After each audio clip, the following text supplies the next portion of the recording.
Alhamdulillah alladzi ahyana ba'dama amatana wa ilaihin nusyur. Segala puji bagi Allah Jalla Jalaluh yang telah menghidupkan kita setelah Dia mematikan kita, dan kelak kepada Allah kita akan dikumpulkan. Allahumma salli wa sallim ala abdika wa rasulika Sayyidina wa maulana Muhammadin wa ala alihi wa ashabi ajma'in, amma ba'd. Aisyah radhiyallahu ta'ala anha, dia kenal banget sama suaminya, sebagaimana diriwayatkan oleh Imam Bukhari dan Muslim. Aisyah mengatakan Rasulullah sallallahu alaihi wasallam kalau lagi ada mendung yang gelap,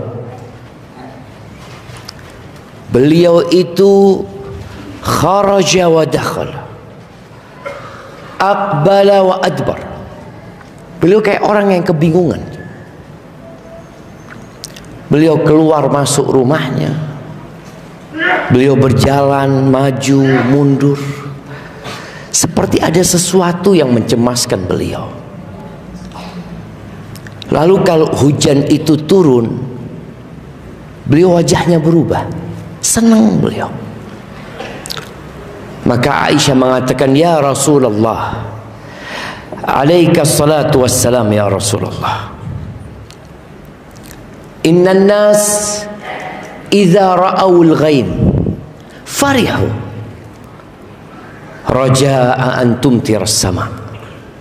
Orang itu kalau melihat awan gelap, mereka itu senang. Kenapa mereka bergembira? Karena mereka berharap akan turun hujan. Hujan sebagai sumber kehidupan. Apa kata Nabi SAW? Ya Aisyah, ma yu'minuni au yu'amminun ayyakuna fihi azab. Wahai Aisyah, apa yang membuat aku merasa aman? Boleh jadi yang ada di awan itu adalah azab. Udziba qaumun biri, ada satu kaum yang diazab dengan angin. Pada saat mereka melihat awan itu, mereka mengatakan hadza aridun mumtiruna. Mereka melihat ini awan yang akan memberikan hujan kepada kami, padahal isi dari awan itu adalah azab. Ahibati fillah, itu Rasulullah sallallahu alaihi wasallam. Beliau yang kenal sama Allah, beliau yang faham dengan Sang Pencipta.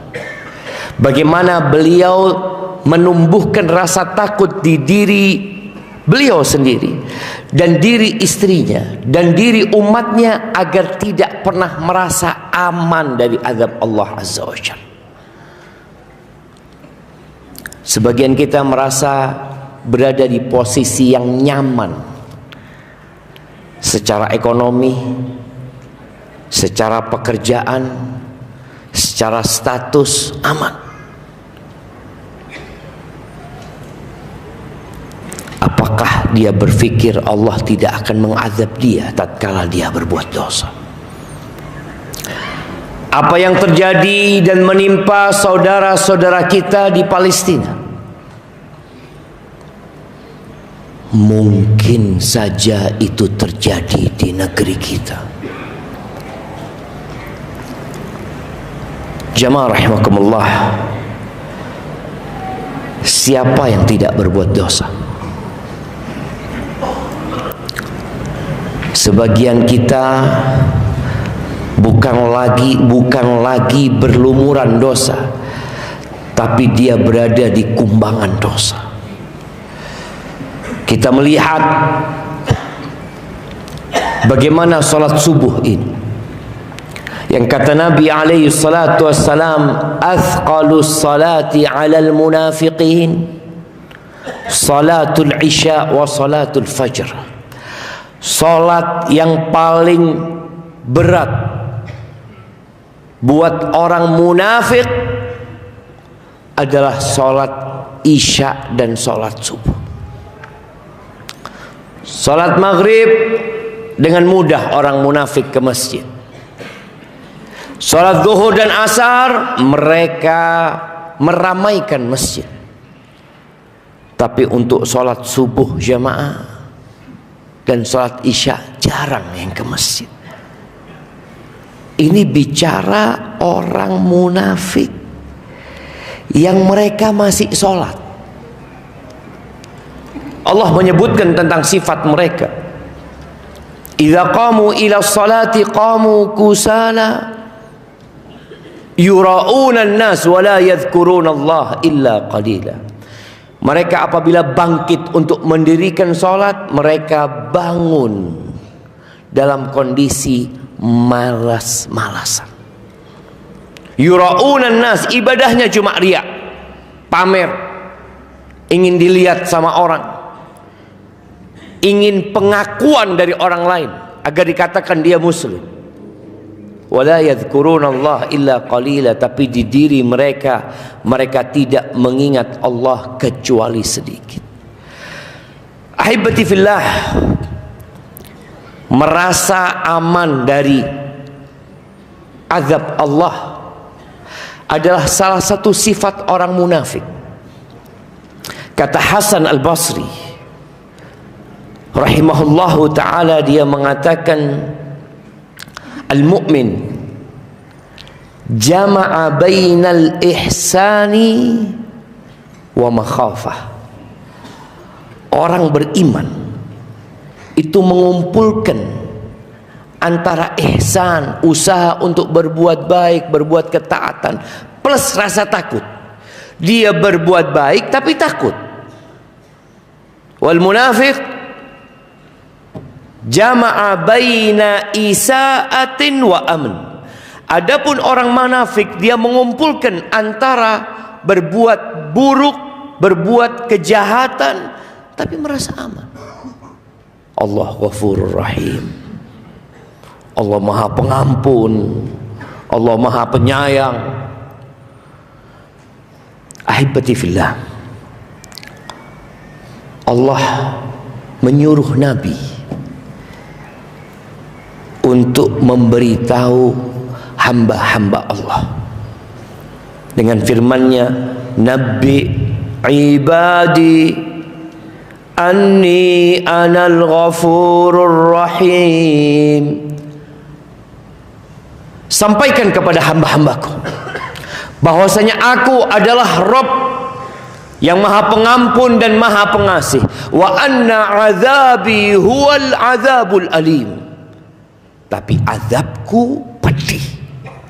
Kasih tahu mereka. Allah mengatakan, la in syakartum la azidannakum. Kalau kalian bersyukur kepada Allah, pasti aku tambah. Wala in kafartum inna azabi lasyadid. Tapi kalau kalian kufur, sesungguhnya azabku itu pedih. Jamaah rahimakumullah, di surat Al-A'raf ayat 97 sampai 99, Allah mengingatkan umat manusia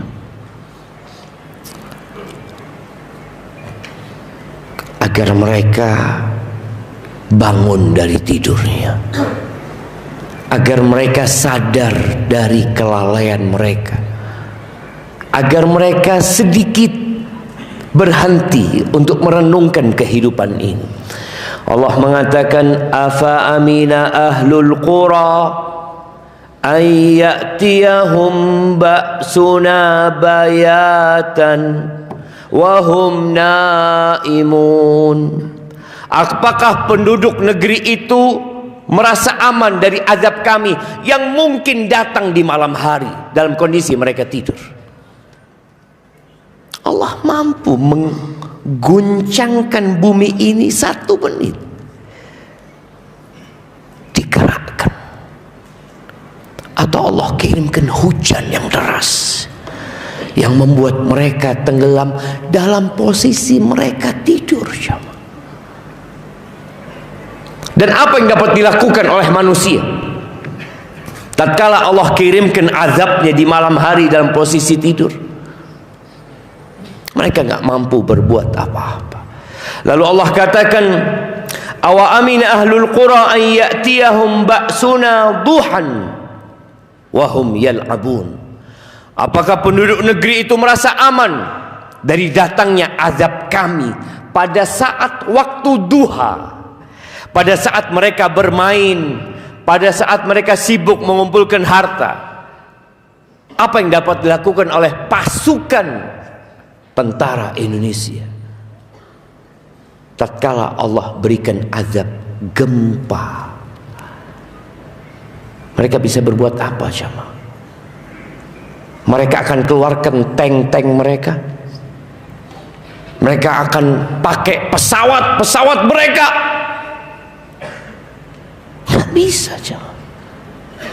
Mereka hanya bisa memberikan peringatan. Mereka hanya bisa berlari sama dengan yang lainnya. Namun banyak manusia yang mengumumkan perang sama Allah tapi merasa aman, jemaah. Allah mengatakan di akhir di ayat 99, afa aminu makrallah. Apakah mereka merasa aman dari makar Allah, dari azab Allah? Fala ya'manu makrallah illal qaumul khasirun. Tidaklah merasa aman dari azab Allah kecuali orang-orang yang merugi. Ana sering ingatkan tentang masalah riba. Riba ini menjadi penyebab atau salah satu penyebab hinanya umat Islam. Antum melihat bagaimana saudara-saudara kita di Gaza dibantai, dan umat Islam hanya menonton. Dibom lagi, rumah sakit dibom, kita cuma bisa nonton, memaki, dan tidak bisa berbuat apa-apa, jemaah. Berapa sih jumlahnya orang Yahudi, jemaah? Berapa, jemaah? 1.400.000 melawan 2 miliar. Yang 2 miliar tak bisa berbuat apa-apa. Yahudi nggak takut, nggak gentar. Apa penyebabnya? Kita yang hina dan dina. Kenapa Allah tidak menolong itu bayi-bayi, wanita-wanita? Kita nggak bercermin. Kita itu kadang-kala merasa punya hak untuk dibantu sama Allah Azza wa Jalla. Contoh satu tuh, masalah riba. Yang masalah ini sampai ke kampung-kampung. Jangan bicara di kota besar. Ana pernah baca yang beli mobil Mercy apa BMW, itu disebutkan hanya 30% yang cash, sisanya kredit. Di desa-desa riba itu mungkin hampir berada di setiap rumah. Orang-orang yang mungkin dikenal sebagai orang ahli ibadah dengan mudah menggadaikan sawah mereka dengan sistem riba. Mobil, motor, rumah, usaha, hampir semuanya dengan sistem riba. Dan mereka merasa aman. Padahal Allah Azza wa Jalla mengatakan, ya ayyuhalladzina amanu taqullah wa dharu ma baqiya minar riba in kuntum mu'minin. Wahai orang-orang beriman, bertakwalah kalian sama Allah, takutlah kalian sama Allah, tinggalkan sisa-sisa riba itu, tinggalkan kalau kalian beriman. Kalau kalian nggak beriman, ya lanjutkan. Fa in lam taf'alu, kalau ternyata kalian tidak melakukan itu, tidak meninggalkan, enggan, abai, bahkan ditambah lagi ucapan-ucapan, oh nggak mungkin, ya gimana lagi, sistemnya sudah seperti ini. Itulah sistem yang dibuat sama Yahudi. Yahudi itu belajar, jamaah, bagaimana cara membuat umat Islam itu tidak ditolong sama Allah Azza wa Jalla. Kita semua tahu bagaimana umat Islam jumlahnya 300 melawan 1000 menang. Nggak perlu jumlah yang banyak. Bagaimana 30.000 melawan 150.000 menang. Dan sekarang kebalik. Yahudi jumlahnya sedikit, umat Islam jumlahnya banyak dan tidak mampu berbuat apa-apa. Riba mereka sebarkan. Karena kalau kalian tidak meninggalkan sisa-sisa riba, bukan mulai riba, ini sisanya suruh tinggalkan. Fa'dzanu biharbim minallahi wa rasulih. Diumumkan perang kepada kalian. Perang sama siapa? Sama Allah dan Rasulnya.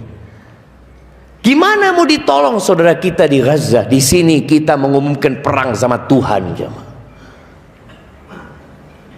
Ahibati fillah, jangan merasa aman. Apa yang terjadi di Palestina mungkin terjadi di tempat kita. Dan ingat, azab Allah itu pedih. Ahibati fillah, manusia diciptakan untuk mengabdi kepada Allah Azza wa Jalla, bukan untuk mengisi perutnya dan memuaskan yang di bawah perutnya. Kita tahu, wa ma khalaqtul jinna wal insa illa liya'budun. Tidaklah aku ciptakan bangsa jin dan manusia kecuali untuk beribadah kepada aku. Itu tujuan kita diciptakan, bukan untuk bersenang-senang. Tapi sebagian kita lebih mementingkan syahwatnya, nafsunya, daripada tujuan dia diciptakan. Allah memberikan semua fasilitas sama kita. Untuk apa? Agar kita mudah beribadah kepada Allah.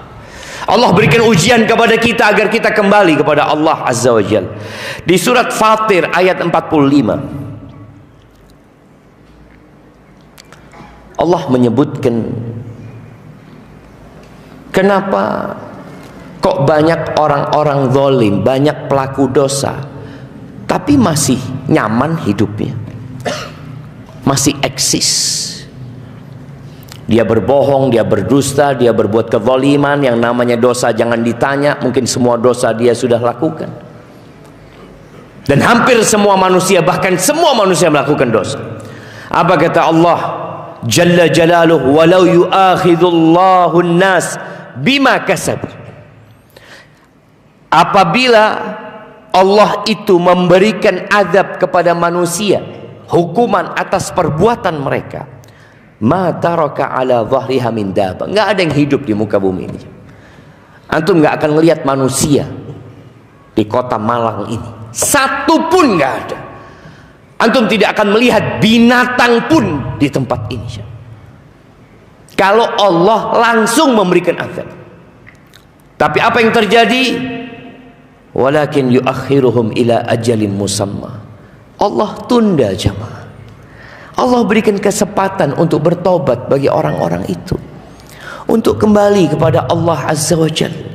Bahkan musibah kadangkala diletakkan di satu kampung agar yang lainnya ambil pelajaran, agar mereka jadi tahu, ya Allah, kata dia, boleh jadi yang terjadi saya terjadi di tempat ini. Yang jelas Allah itu menunda dan tidak melupakan. Ahsahullah wa nasuh. Allah menghitung dan mereka melupakannya. Ahibati fillah, Di dalam hadis yang diriwayatkan Imam Bukhari dan Muslim, Nabi SAW memberikan penjelasan agar kita tidak lalai. Innallaha la yumli lidh-dhalim. Sesungguhnya Allah itu benar-benar memberikan tempo waktu buat orang yang melakukan kezaliman.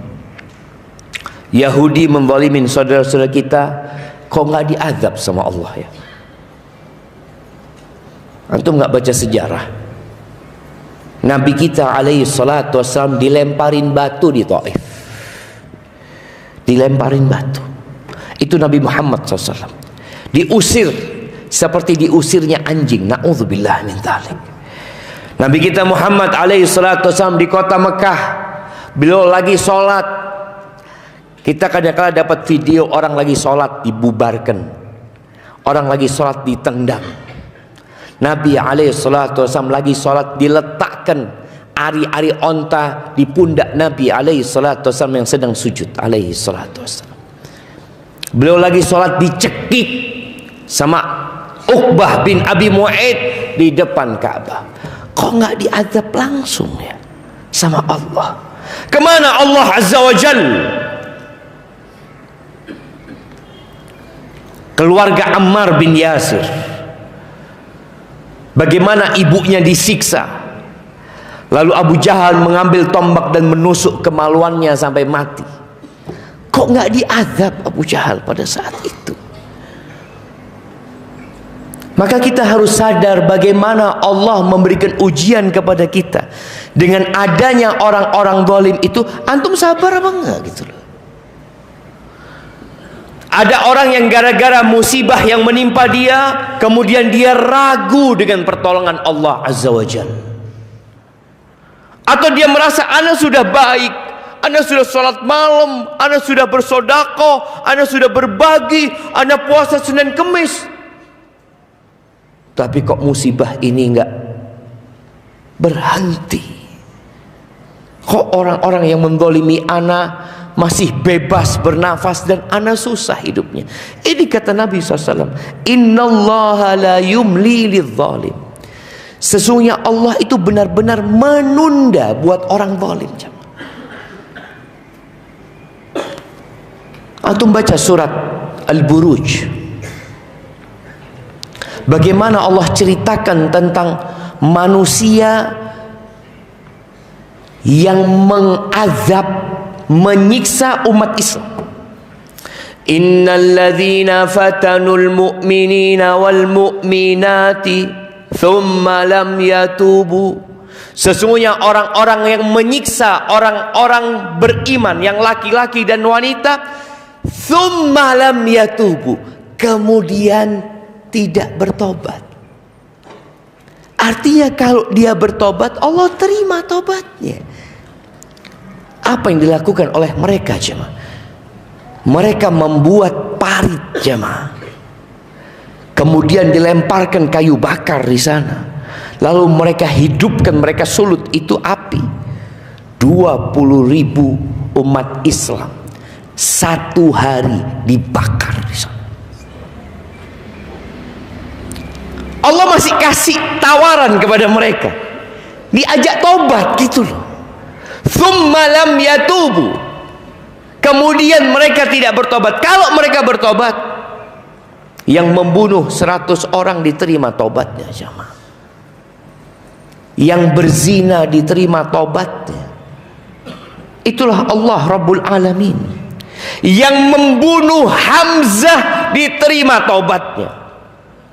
Sallallahu alaihi wasallam, bagaimana beliau menerima Wahsy, bagaimana menerima Khalid bin Walid yang menyebabkan kekalahan umat Islam pada waktu perang Uhud, bagaimana menerima Ikrimah bin Abu Jahal, bagaimana menerima Abu Sufyan. Allah itu memberikan jeda waktu jemaah. Kenapa? Karena Allah itu Ar-Rahman Ar-Rahim. Maka di sini Nabi alaihi salatu wasallam menjelaskan, innallaha la yumli lidh-dhalim. Allah itu memberikan jeda waktu buat orang yang zalim. Hatta idza akhadahu lam yuflitu. Tapi kalau Allah mengadab dia, dia nggak bisa kabur dari mana-mana. Fir'aun yang melakukan perbuatan sewenang-wenang, penyiksaan kepada Bani Israel.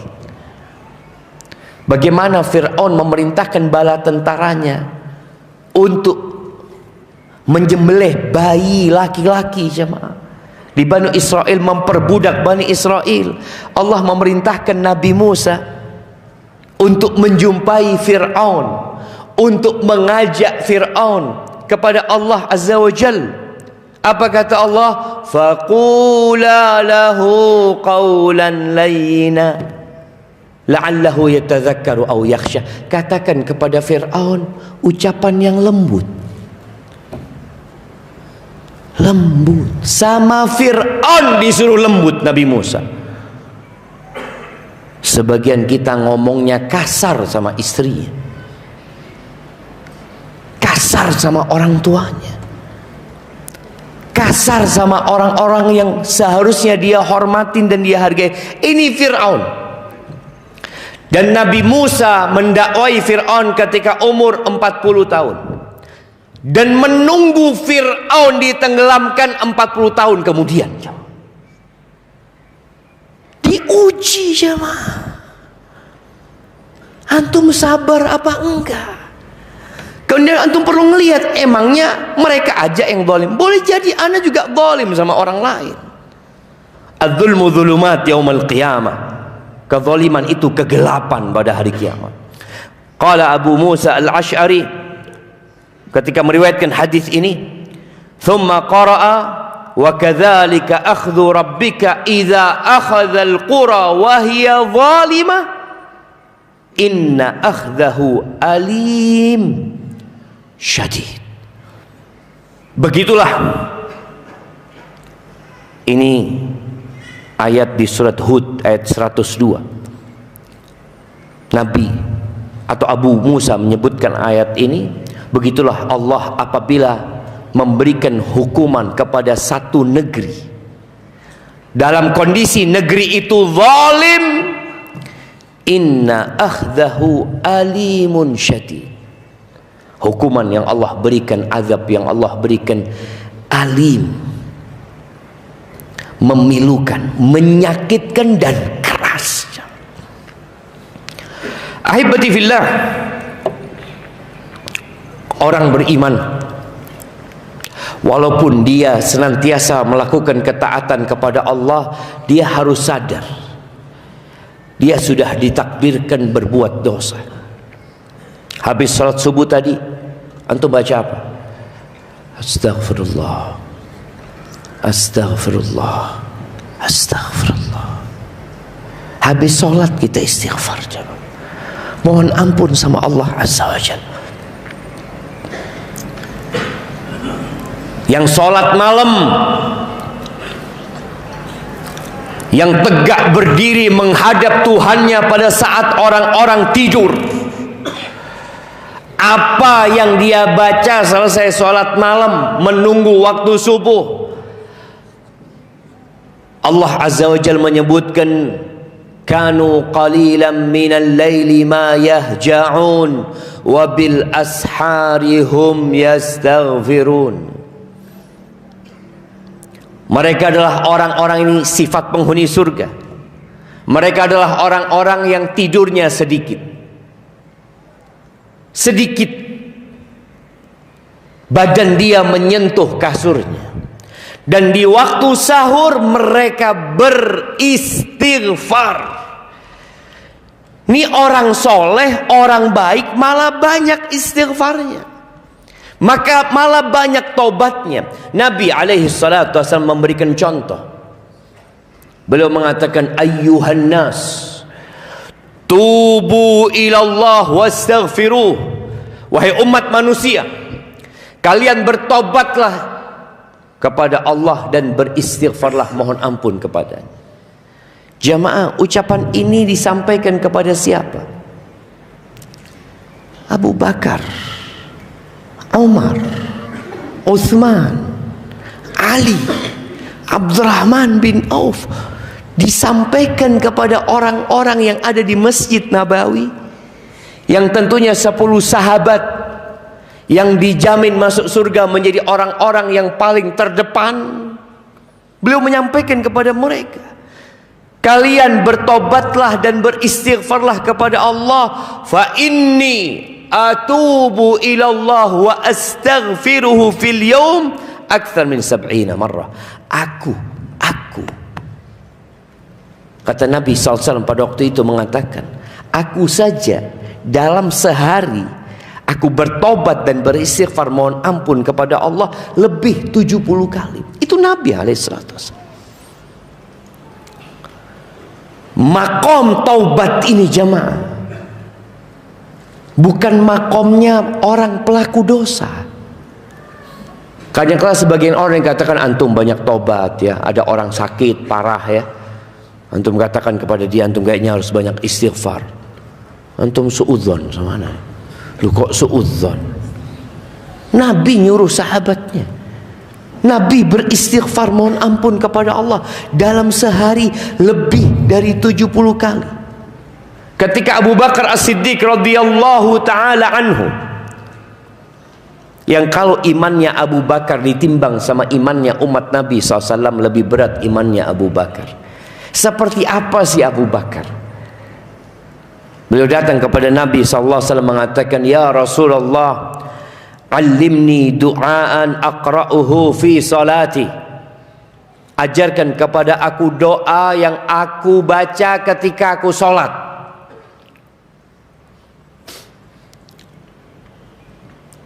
Yang minta doa siapa? Abu Bakar. Dikasih doa apa? Apa doanya jemaah? Jemaah, ana izin minum dulu jemaah. Bismillah. Memang Masjid Ahmad Yani nggak punya gelas jemaah. Belum beli jemaah. Insyaallah ada lah. Tadi mau kasih kopi cuma. Apa doanya? Allahumma inni zalamtu nafsi zulman katsiran wa la yaghfiru dzunuba illa anta faghfir li maghfiratan min 'indik warhamni innaka antal ghafurur rahim. Masyaallah, barakallahu fikum. Mana kasih air buat saya. Barakallahu fikum. Nah, lihat orang sekelas Abu Bakar itu dikasih doa sama Nabi yang isinya pengakuan bahwa dia orang zalim.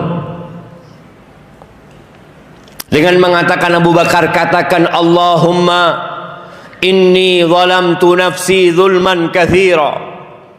Ya Allah, sesungguhnya aku menzalimi diriku dengan kezaliman yang banyak. Ini Abu Bakar. Zulman katsira. Dia yang dijamin masuk surga. Dia yang mendampingi Nabi alaihi salatu wassalam ketika di gua Thur, mendampingi beliau ketika hijrah. Nabi alaihi salatu wassalam yang sempat bertanya kepada para sahabatnya, man asbaha minkumul yauma shaiman, siapa yang hari ini puasa?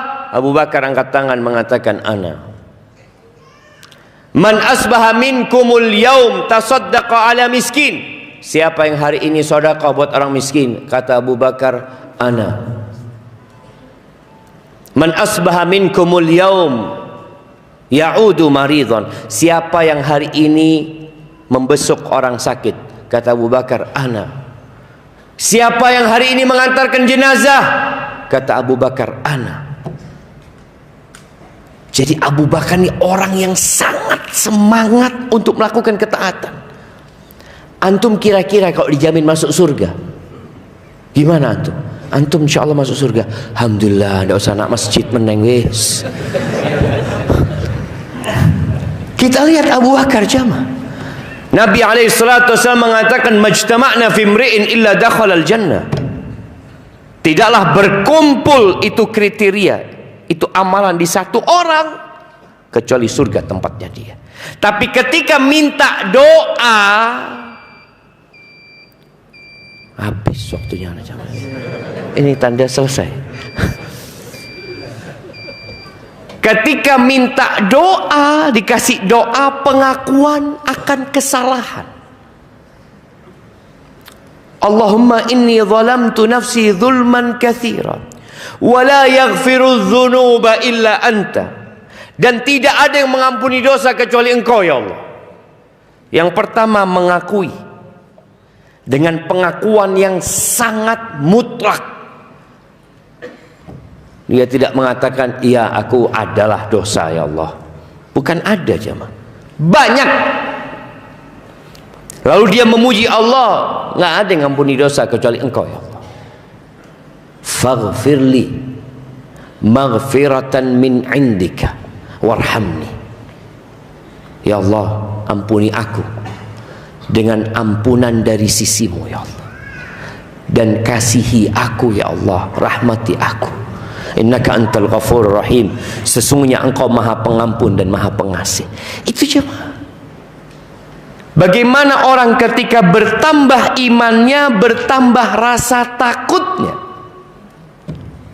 Aisyah menceritakan bagaimana manusia kalau melihat awan dan bagaimana Rasulullah sallallahu alaihi wasallam kalau melihat awan. Antum kalau melihat awan, oh hujan habis gini ini. Itu lihat tingkatan iman itu menentukan seperti apa antum menyikapi kondisi yang ada. Allah Azza wa Jalla berfirman di surat Al-Mu'minun, cerita tentang orang-orang beriman. Surat ini menceritakan sifat orang-orang beriman. Di ayat 60-61 Allah mengatakan walladzina yu'tuna ma atau wa qulubuhum wajilatun annahum ila rabbihim raji'un ulaika yusari'una fil khairat wa hum laha sabiqun. Mereka adalah orang-orang yang melakukan apa yang mereka lakukan dan hati mereka takut. Mereka berbuat, hatinya takut. Biasanya yang berbuat dan hatinya takut itu berbuat apa? Dosa. Orang habis melakukan kesalahan biasanya ada kekhawatiran. Maka dosa itu mahaka fi nafsika wa karihta an yattali 'alan nas. Dosa itu sesuatu yang ngerundel di hati ya, yang enggak nyaman di hati dan engkau enggak ingin orang lain tahu. Itu dosa. Maka orang yang melakukan kezaliman biasanya takut ketahuan. Dia akan membuang alat bukti. Dia buang, dia sembunyikan. Ana dapat kiriman berita ada seorang laki-laki yang mengecor istrinya. Iya, yang dibunuh dicor. Dia takut jamaah. Biasanya itu pelaku dosa. Ini ayat mengatakan mereka adalah orang-orang yang berbuat apa yang mereka perbuat, melakukan apa yang mereka lakukan, hati mereka takut. Annahum ila rabbihim raji'un. Mereka akan kembali kepada Allah Azza wa Jalla. Ketika ayat ini turun, Aisyah bertanya, ya Rasulullah, yang dimaksud dengan ayat ini, ahumul ladzina yashrabuna al-khamra wa yasriqun? Apakah mereka adalah orang-orang yang minum khamr, orang-orang yang mencuri, yang hatinya takut karena perbuatan mereka? Apa kata Nabi SAW? La yabnatas siddiq. Enggak, bukan itu maksudnya. Lihat bagaimana Aisyah membaca ayat, lalu dia memahami dengan pemahaman yang tidak sesuai. Maka dia tanyakan kepada Nabi SAW. Enggak, bukan itu maksudnya. Terus apa maksudnya? Beliau mengatakan walakinnahum, yang dimaksud dengan ayat ini alladzina yasumun wa yusallun wa yatasaddaqun wa hum yakhafuna an la yuqbala minhum. Yang dimaksud dengan ayat ini adalah orang-orang yang melakukan puasa, rajin puasa, rajin sholat, rajin sedekah, dan mereka takut tidak diterima. Takut tidak diterima. Ketika sodakoh nggak ada perasaan dia, oh ana sudah nyumbang ke Masjid Ahmad Yani 100 juta, insya Allah cukup modal masuk surga. Orang Nabi SAW mengatakan sodakohlah walaupun dengan setengah butir kurma. Itu kalau uang ana dibelikan kurma dapat berapa banyak. Ada orang yang merasa aman dengan amal soleh yang dia lakukan, merasa siap mati. Kalau mati hari ini kayaknya ana sudah siap. Ana sudah umroh 27 kali, ana haji 7 kali, bangun masjid ya ada 7 lah yang ana bangun masjid ya. Insyaallah kalau malaikat pencabut nyawa datang, ana sudah siap. Nggak ada perasaan takut. Tadi kita sebutkan, orang munafik itu merasa aman. Orang beriman takut. Dia berbuat baik masih takut. Doanya Allahumma inni zalamtu nafsi. Doanya mohon ampun sama Allah Azza wa Jalla. Makanya kalau antum dengar orang mengatakan Allahumma inni zalamtu nafsi, oh kayaknya lagi tobat orang ini habis berbuat dosa. Ini Abu Bakar suruh baca itu. Maka Nabi menyebutkan kepada Aisyah, ini maksud bukan pelaku dosa yang takut. Kalau pelaku dosa takut biasa, tapi ini bicara kelas tinggi dari orang-orang yang beriman. Mereka melakukan ketaatan tapi mereka takut tidak diterima. Kenapa? Karena mereka tahu dengan kekurangan diri mereka, dan dia tahu nggak pantas, nggak seperti ini seharusnya aku beribadah buat Allah. Seharusnya ditambahkan. Nabi Ibrahim bangun Ka'bah, doanya apa? Rabbana taqabbal minna innaka antas sami'ul alim. Ya Allah, terimalah dari kami ya Allah. Nabi minta diterima alaihi salatu wassalam. Sesungguhnya engkau maha mendengar dan maha tahu. Nabi Ibrahim berdoa, wajnubni wa bani an na'budal asnam. Ya Allah, hindarkan aku dan anak keturunanku dari menyembah berhala-berhala. Sebagian kita merasa aman. Antum pernah doa supaya anaknya jangan sampai jadi orang musyrik, seperti doanya Nabi Ibrahim. Itu Nabi siapa? Nabi Ibrahim sebelum punya anak doanya apa? Rabbi habli minas salihin, Rabbi habli minas salihin. Dikasih anak berubah doanya. Bagaimana anak-anak ini selamat? Beliau takut anaknya terkena pemikiran menyimpang, menyembah berhala-berhala, keluar dari agama Islam. Maka beliau berdoa memohon kepada Allah, hindarkan aku dan anak keturunanku ya Allah dari menyembah berhala-berhala. Kalau Nabi Ibrahim takut, antum gimana? Beliau juga berdoa, Rabbi ja'alni muqimas salah wa min dzurriyyati. Ya Allah, jadikan aku orang yang mendirikan salat dan dari anak keturunanku. Sebelum punya keturunan, beliau nggak baca doa itu.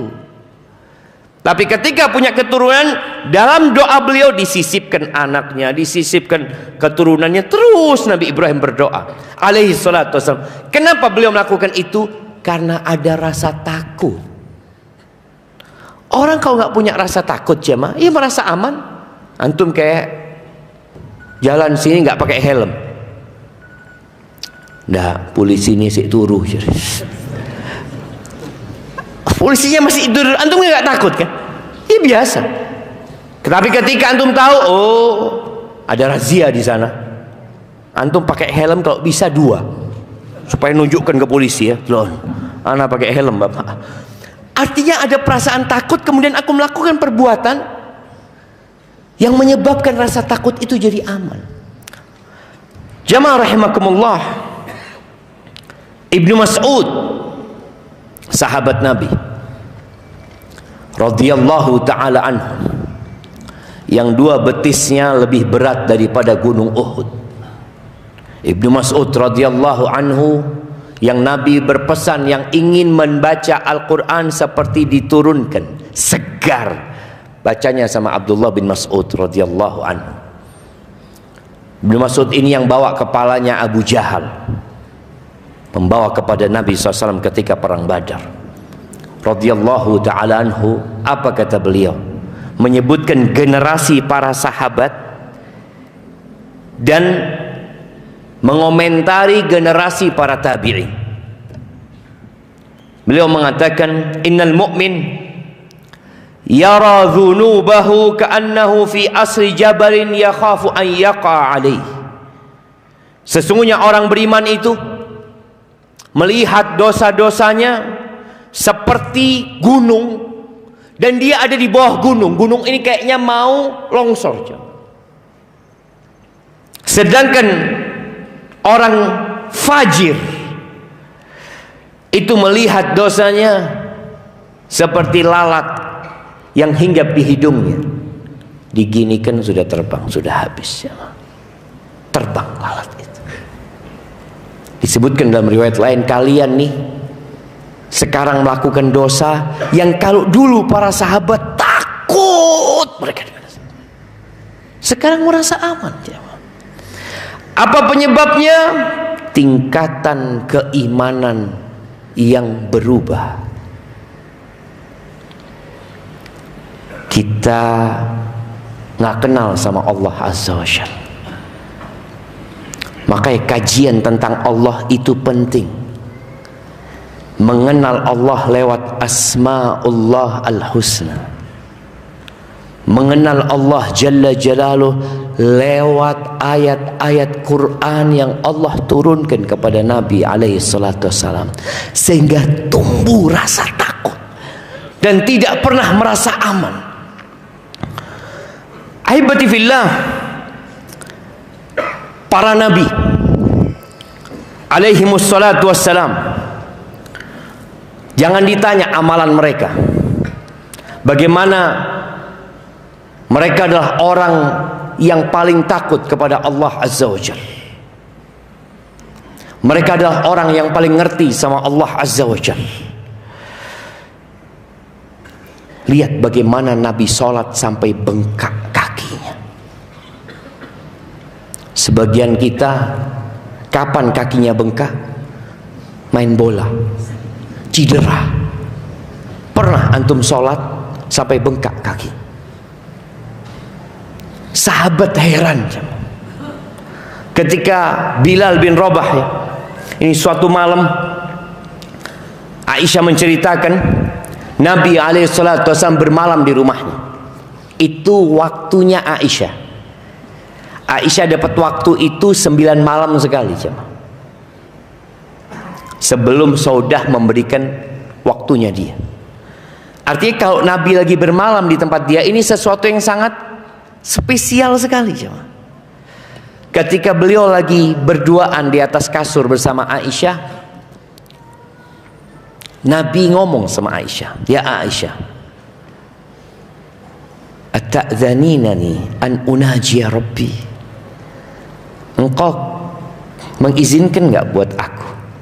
Ini adab suami jamaah, suaminya Nabi, panglima perang, Amirul Mukminin. Beliau ngomong sama istrinya, engkau izinkan aku untuk bermunajat kepada Rabbku. Apa kata Aisyah? Ya Rasulullah, aku itu ingin berada di sampingmu, tapi aku mencintai apa yang kau cintai ya Rasulullah. Bangun Nabi sholat. Beliau ambil wudhu, kemudian beliau sholat, ya. Beliau sholat. Aisyah menceritakan Nabi itu nangis, menangis sampai air matanya membasahi jenggotnya. Setelah jenggotnya basah, pangkuannya basah dengan air mata Nabi SAW. Setelah pangkuannya basah, tanah yang di depan Nabi SAW itu basah. Untuk bayangin rumah Nabi SAW, tanah jemaah. Setelah masuk waktu subuh dalam kondisi Nabi nangis, Bilal datang. Ngelihat Bilal ini, Nabi dalam kondisi yang basah, ya. Antum bisa ngelihat orang kalau nangis matanya bengkak, ya. Maka Bilal mengatakan, ya Rasulullah, qad ghafarallahu laka ma taqaddama min dzambika wa ma ta'akhkhar. Ya Rasulullah, Allah sudah ngampuni dosamu, udah selesai gitu loh. Dosamu yang lalu dan yang akan datang sudah selesai. Walima ya Rasulullah. Aisyah mengatakan, ya Rasulullah, engkau sampai bengkak kakimu ya Rasulullah. Kenapa engkau melakukan itu? Apa kata beliau? Afala akunu abdan syakur. Apa enggak pantas aku menjadi hamba yang bersyukur kepada Allah Azza wa Jalla? Bersyukur atas apa jemaah? 13 tahun di kota Mekah, beliau dibuli, dimaki, lahir dalam kondisi yatim, hidup susah, menjadi penggembala kambing. Beliau berangkat membawa dagangan Khadijah ke Syam. Beliau berdakwah, diusir dari Taif. Beliau meninggalkan kota Mekah menuju ke kota Madinah. Di kota Madinah terbunuh sahabat-sahabatnya. Rumah beliau kecil. Beliau lebih sering berpuasa jemaah, karena nggak ada makanan di rumahnya. Kadang kala berlalu rembulan, kemudian datang rembulan, kemudian pergi itu bulan. Di rumah Nabi SAW tidak hidup kompornya. Beliau mengatakan, apa nggak pantas aku menjadi hamba yang bersyukur kepada Allah Azza wa Jalla? Ini tingkatan sabar yang tinggi sekali, tingkatan syukur yang Masya Allah, yang dimulai dengan sabarnya Nabi SAW menghadapi musibah-musibah yang ada. Dan di akhir hayatnya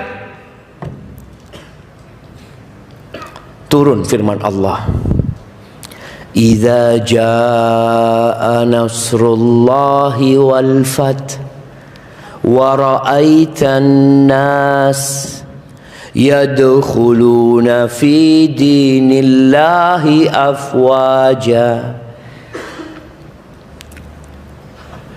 Apabila datang pertolongan dari Allah, wal fath, nunggunya lama aja.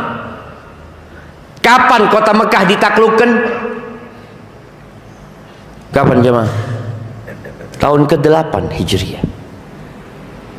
Bayangin, sejak diusir baru kota Mekah dapat ditaklukkan tahun ke-8.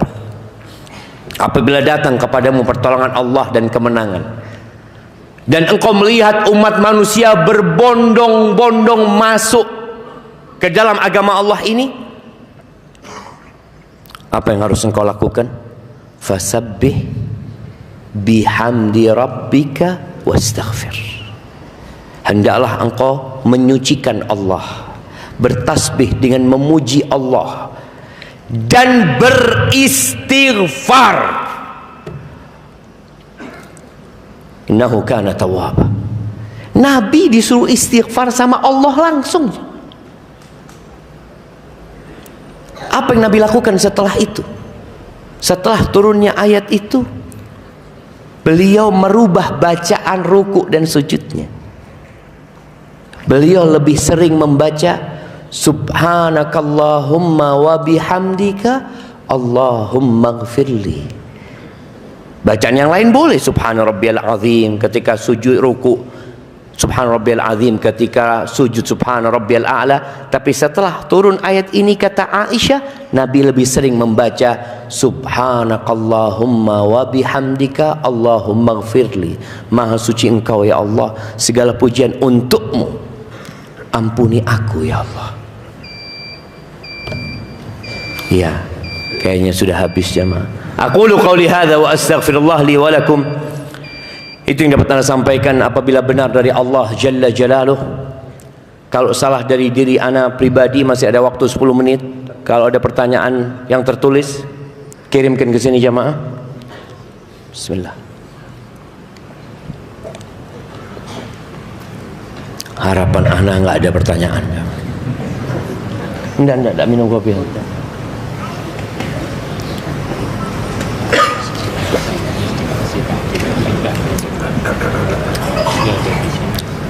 Masya Allah, sudah selesai Bapak.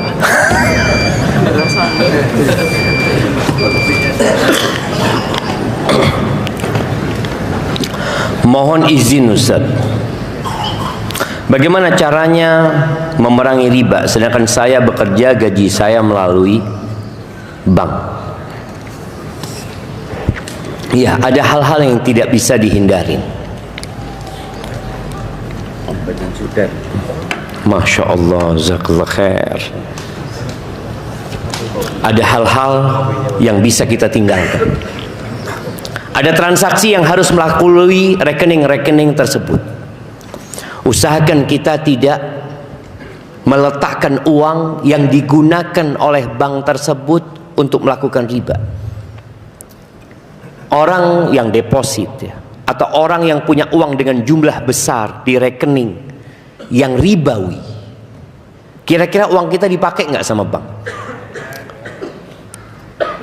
Kan kita titip ya, Ma. Titip kan nggak boleh dipakai seharusnya. Tapi dipakai. Dipakai untuk apa? Dia untuk melakukan riba kepada saudara-saudara kita yang lain. Maka senang banget mereka itu kalau ada dana besar.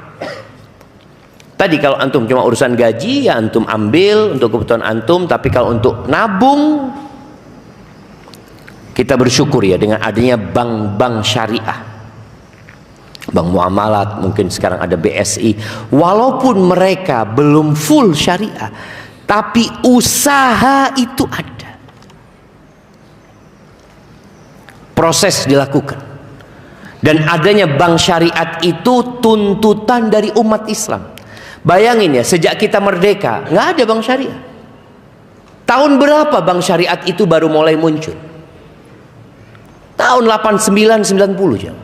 Kita merdeka 45. Dan kalau antum baca sejarah, adanya usaha untuk bank syariah itu berbarengan dengan jilbab. Yang tua-tua ingat tahun 89-90 ketika anak-anak SMA diberhentikan di DO dari sekolah, kira-kira ada 300 karena mereka maksa pakai jilbab. Bayangin. Maka kita bersyukur kepada Allah sekarang ini dengan munculnya tadi, walaupun mungkin belum murni syariat, tapi usaha itu ada. Kita perlu mendukung, yang kurang kita sempurnakan, yang salah kita perbaiki, dan insya Allah ke depan kita berharap bank-bank itu benar-benar syariat, jamaah. Mohon maaf Ustaz, izin bertanya tentang riba. Bagaimana cara membersihkan, meninggalkan riba bagi kita para pegawai, umumnya pemberian gajinya lewat bank? Oh, ini sama aja. Iya tadi, ahibati fillah, mengingatkan kembali hadis Nabi sallallahu alaihi wasallam ya, yang menyebabkan umat Islam jadi hina, yang menyebabkan umat Islam nggak dihargai, yang menyebabkan pemimpin-pemimpin negara Islam kumpul itu pun tidak didengarkan. Apa penyebabnya? Yang pertama Nabi sebutkan alaihi salatu wassalam, riba. Idza tabaya'tum bil 'aina. Kalau sistem jual beli kalian itu 'aina, ini riba tapi terselubung, kayaknya bukan riba. Wa akhadtum adnabal baqar wa raditum bizzara wa taraktumul jihad. Kalian merasa nyaman sudah, merasa aman dengan ekonomi dia, dengan pekerjaan dia, meninggalkan berjihad di jalan Allah. Apa yang akan terjadi? Sallatallahu alaikum dhullan. Allah akan menimpakan kepada kalian kehinaan, nggak dicabut sama Allah. Maka tatkala kita melihat bagaimana umat Islam di Gaza dibantai, kita harus tahu kenapa. Boleh jadi kita penyebab. Allah akan timpakan kepada kalian kehinaan, la yanzi'uhu, tidak dicabut. Siapa yang menimpakan kehinaan? Allah Jalla Jalaluh. Siapa yang mencabut? Allah. Tapi Allah, Nabi alaihi salatu wasallam mengatakan Allah nggak akan mencabut. Sampai kapan? Hatta tarji'u ila dinikum, sampai kalian kembali kepada agama kalian. Maka kita berusaha untuk jangan berpikir saya sudah. Antum kalau sudah, tolong antum cari orang lain, antum gandeng orang lain, nyari orang lain. Kenapa? Karena kalau dibiarkan orang berbuat dosa dan kita hanya menonton, azab Allah turun bukan hanya menimpa dia. Antum bisa lihat ketika terjadi gempa, apa yang terkena dampak gempa itu yang nggak sholat saja. Bayi kena, bayi. Karena ketika ke Palu melihat satu desa itu ambles, ambles, sak mobil-mobilnya, sak kulkas-kulkasnya, dan itu terjadi di waktu maghrib, ketika orang semua ada di rumah. Tadi boleh jadi yang berbuat dosa 2-3 orang, 5 orang. Di sebuah riwayat Israiliyat, bagaimana Nabi Musa alaihissalam ketika beliau istisqa, minta hujan sama Allah azza wa jal, nggak dikasih hujan. Lalu diwahyukan kepada Nabi Musa, di antara umatmu itu ada satu orang yang ana lupa ya, 40 tahun apa 70 tahun tuh orang terus berbuat dosa. Aku nggak kasih hujan kepada kalian gara-gara dia. Akhirnya Nabi Musa mengatakan apa yang diwahyukan kepada beliau. Sesungguhnya di tengah-tengah kita ada satu orang yang Allah murka sama dia. Ada kumpul bersama orang-orang yang sholat istisqa, kumpul bersama mereka, dan gara-gara dia kita nggak dikasih hujan, karena dia berbuat dosa 70 tahun. Orang ini jamaah dengar itu, dia menutup kepalanya lalu dia bertobat kepada Allah azza wa jalla. Dia minta ampun sama Allah. Tahu-tahu turun hujannya. Ketika hujan turun, Nabi Musa minta orang itu pergi. Nabi Musa tanya sama Allah, ya Allah, belum ada yang pergi, kata dia. Belum ada yang meninggalkan majelis ini, tapi kok sudah turun hujan, kata dia. Iya, orang itu sudah bertobat kepada aku. Kata Nabi Musa, ya Allah, aku kepingin tahu ya Allah, mana orang. Kata Allah, ketika dia berbuat dosa, aku nggak kasih tahu engkau. Ketika dia bertobat, masa aku lecehkan dia dengan dikasih tahu ini loh pelaku dosa? Enggak, kata. Maka di situ jamaah, jangan pernah meremehkan orang-orang yang kita lihat berbuat dosa lalu kita biarkan. Perlu amar ma'ruf nahi mungkar, tapi dengan cara yang penuh dengan hikmah.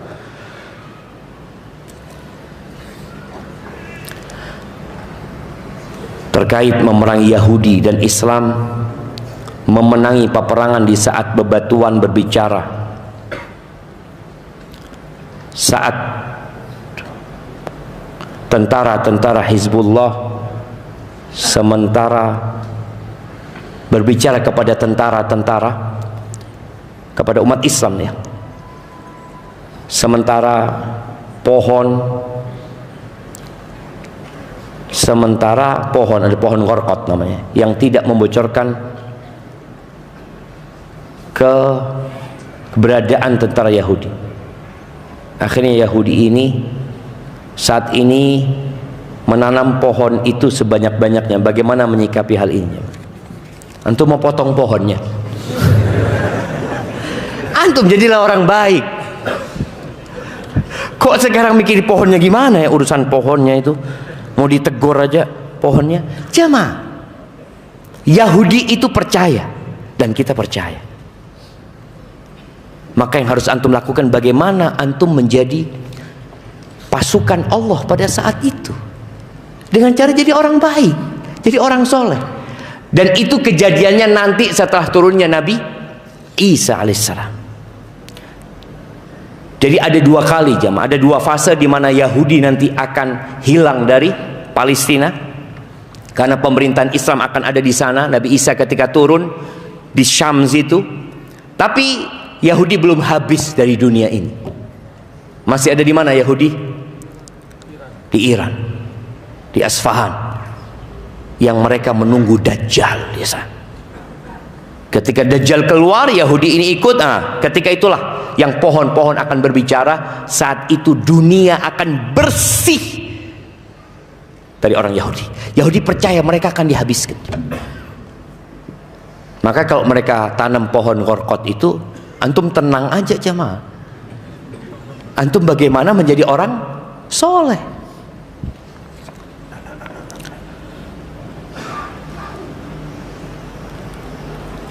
Apa hukumnya meminjam uang dari orang yang transaksi riba dengan bank dapat pinjaman riba dari bank? Antum pinjamnya pakai bunga apa enggak?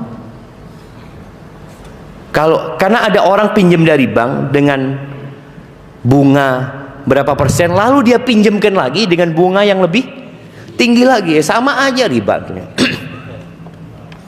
Tapi kalau ada orang mungkin meminjamkan uangnya dan dia kerja di bank, maka transaksi sama kita halal. Kalau dia memang tidak melakukan riba kepada kita.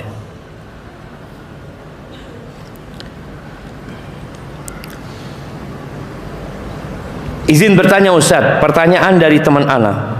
Kenapa orang seperti Ustaz tidak masuk ke dunia kepemerintahan agar tidak ada orang sekuler di negeri Islam ini? Yaitu pertanyaan penutup jamaah. Jamaah,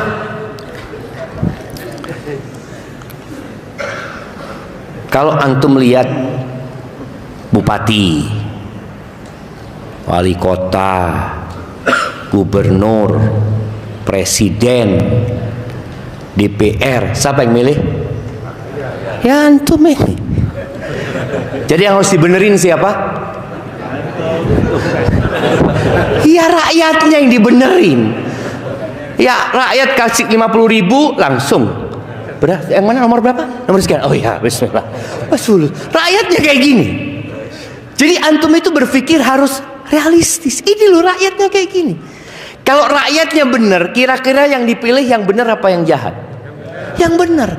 Kalau rakyatnya nggak benar, jangan harap antum dapat pemimpin yang benar.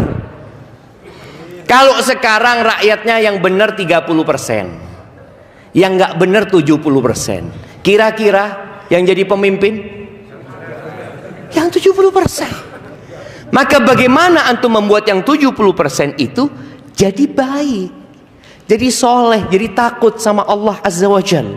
Ustadz tugasnya, kalau ana masuk ke dalam nggak ketemu antum. Allahu Akbar jamaah. Ya, mereka yang berjuang melihat ada jalan-jalan yang memang dia mampu berjuang di sana, hendaklah bertakwa kepada Allah Azza wa Jal dan membulatkan niatnya, karena kita akan dihisap sama Allah Azza wa Jal jamaah. Antum akan dihisap tentang semua yang antum lakukan. Aqulu qawli hadza wa astaghfirullah li wa lakum wa li sa'iril mu'minin wal mu'minat fastaghfiruh innahu huwal ghafurur rahim. Subhanakallahumma wa bihamdika asyhadu an la ilaha illa anta astaghfiruka wa atubu ilaik.